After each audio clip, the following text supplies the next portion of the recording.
Pharaoh, issue number 10 from Image Comics. This is the end of an arc, but the series is going to keep on going. So in the last issue, we had a bunch of rabid cats going around slaughtering a bunch of other cats. We had our main characters getting locked down in the basement, and the cat lady showed up, and they attacked her and basically killed her, and she ended up blocking some door. Now we're 2 days later. And the kittens are talking about how their tummy hurts because they're hungry, and they're still just trapped in this basement.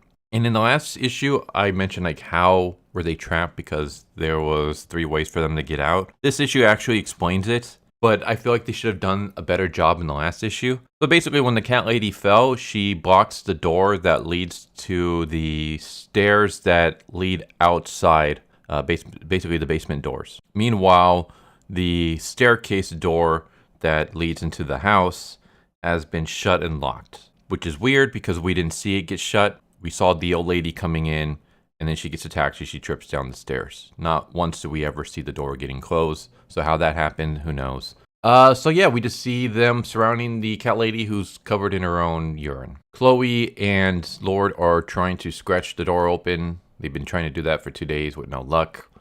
Meanwhile, Gigi and the kittens have been trying to move the dead body, but no luck. We have a moment where Gigi kind of snaps at Ellie and basically says that all this is your fault. You shouldn't be the leader. Your instincts are terrible. You're the one that led to Patch getting killed. You're the one that led to Jonas being killed. I was like, I don't know about that, but whatever. We got to have some drama here, I guess.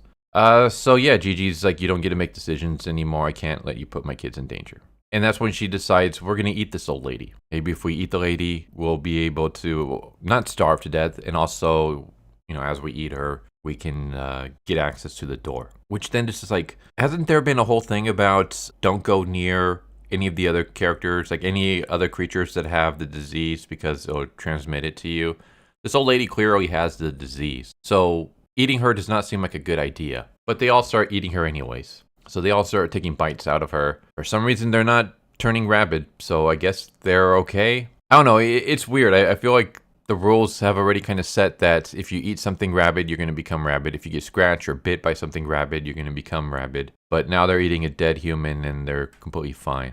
So then Elsie goes to take a bite, and that's when it turns out that the cat lady isn't dead. She's actually alive. She's just been unconscious for 2 whole days. Without moving or breathing. I don't know, like none of this makes sense.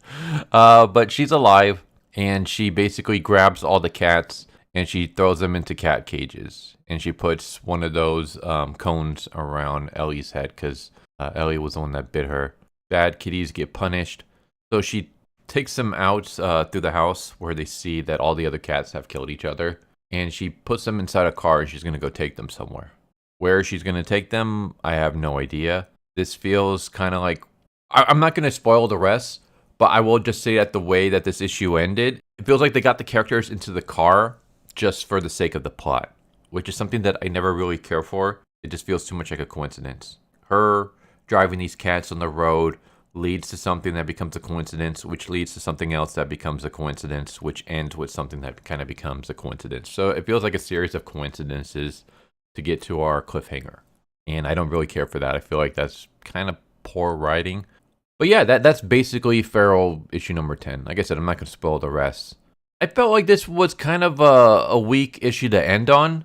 There's just too many, It was mostly just them wondering what they're going to do. Like, that's pretty much most of the issue. And then they start eating the cat lady only to find out that she's not dead. And it's like, what are the chances that she's going to be knocked out, unconscious, not moving, not breathing for 2 whole days? And even like when we see her in the very first panel, like the way her arms are bent, this lady has like broken bones. Like in the last issue, she basically had the Peter Griffin pose, or just her body contorted in real weird ways. Broken bones are pretty obvious.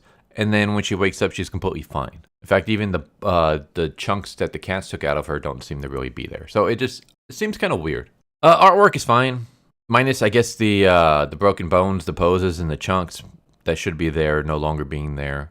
I don't know if that's like a writing thing, like if the writer told them to not put those in for storyline purposes, or if it's just the way the artist drew it. But other than that, It's fine. It's basically like it feels like a Disney horror movie. So yeah, I thought Pharaoh issue number 10 was kind of a weak send off for the arc. Thankfully, this is not the end of the series. Otherwise, this would be a really weak ending for the series. But no, the series is going to keep going. This is just the end of an arc, and it was kind of a weak arc ending. There you go. Hope you enjoyed the video. See you next time. Take care. Later. Thank you for watching my video. I hope you enjoyed it. If you didn't, I still want to thank you for watching it this far, and I hope the next one is more to your liking. With that said, thank you once again, and I hope you guys and gals have a good one. Later.